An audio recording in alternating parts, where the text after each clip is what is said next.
एक महिला भक्त वृंदावन से बिहारी जी लेकर अपने घर आई और तभी बाहर से गोलू घर के अंदर आया और माँ से पूछता है कि माँ, यह कौन है? तो मैया ने बोला, ये भगवान है और ये ही हमारे मालिक हैं। अब तो घर में जब भी कोई नई चीज बनती तो सबसे पहले बिहारी जी को भोग लगता। पहले यह सब चीजें गोलू को सबसे पहले मिलती थीं। इससे गोलू बहुत छिड़ने लगा और मन ही मन ठाकुर जी को कोसने लगा। एक दिन गोलू की माँ काम पर जाते समय बोली, गोलू, यमुना जी से मटके में जल भर कर लाना। जब गोलू पानी भरने के लिए जाने लगा तो जाते जाते बिहारी जी को कहने लगा, खाने के लिए तो सबसे पहले तैयार रहते हो, लेकिन काम तो मुझे ही करना पड़ता है। अगर यहाँ रहना है तो काम करो। कहकर गोलू यमुना जी से जल भरने के लिए चल पड़ा। गोलू जब यमुना जी में जल भरने लगा तो उसने देखा कि यमुना जी के अंदर बिहारी जी विराजमान हैं और कह रहे हैं, ला गोलू, घड़ा हम भर देते हैं। गोलू उनको देखकर हैरान हो गया और बोला, नहीं नहीं, मैं अपने आप भर लूंगा। लेकिन ठाकुर जी ने उसके हाथ से घड़ा ले लिया और भरकर घर ले आए। गोलू घर आकर डर रहा था कि अगर माँ को पता लगा कि मैंने ठाकुर जी से काम करवाया है तो आज मेरी पक्की पिटाई होगी। माँ ने घर आकर बिहारी जी को गीले कपड़ों में देखा तो एकदम से हैरान हो गई और कहने लगी कि गोलू, ये जरूर तेरी शरारत है, जरूर तूने ही इन पर जल डाला है। गोलू ने अपनी माँ को समझाने का बहुत प्रयास किया, लेकिन माँ ने उसको डांट कर चुप करा दिया और ठाकुर जी के भीगे हुए वस्त्रों को बदलने लगी।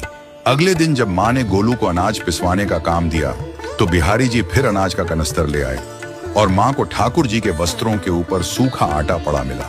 तो माँ ने फिर गोलू को डांटा कि तुझे पता नहीं कि ये हमारे भगवान हैं और तू भगवान के साथ शरारत करता है। आज तूने फिर इनके ऊपर आटा फेंका है। तो गोलू शपथ लेकर कहने लगा, नहीं माँ, मैंने कोई शरारत नहीं करी है। ये तो मेरे हाथ से गेहूं का कनस्तर लेकर खुद पिसवा कर आए हैं। गोलू की माँ आज बहुत गुस्सा हुई। अगले दिन फिर माँ बोली, बेटा गोलू, आज तुम्हारे बाबा बाहर गांव से वापस लौट आएंगे। बस आज का ही काम है, तुम जंगल से थोड़ी लकड़ियां ले आना। गोलू फिर डर गया, कहीं ठाकुर जी फिर मेरे पीछे ना आ जाएं।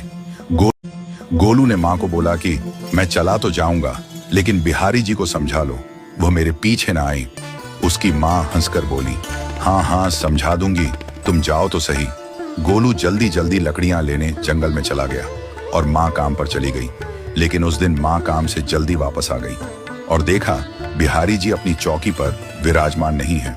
वह तो एकदम से घबरा गई कि कहीं गोलू की शरारत तो नहीं। वह भागी भागी जंगल की तरफ गई।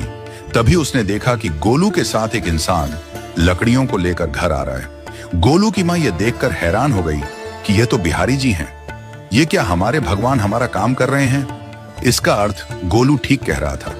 वह जल्दी जल्दी भाग कर ठाकुर जी के पास गई और लकड़ियां उनके हाथ से लेते हुए उनके चरणों में गिरकर रोती हुई बोली, हे बिहारी जी, ये आप क्या कर रहे हो? मुंह गरीब का काम क्यों कर रहे हो? ठाकुर जी मुस्कुराते हुए बोले, हमें तो तेरे बेटे पर बहुत प्यार आता है। सब लोग हमें भगवान समझते हैं, लेकिन एक तेरा बेटा ही था जो हमको अपना मानता था। अपना मानकर वो हमें डांट भी देता था, हमारे साथ गुस्सा भी करता था, और जो हमें एक बार अपना मान लेता है तो हम उसके मान के लिए उसके ही हो जाते हैं।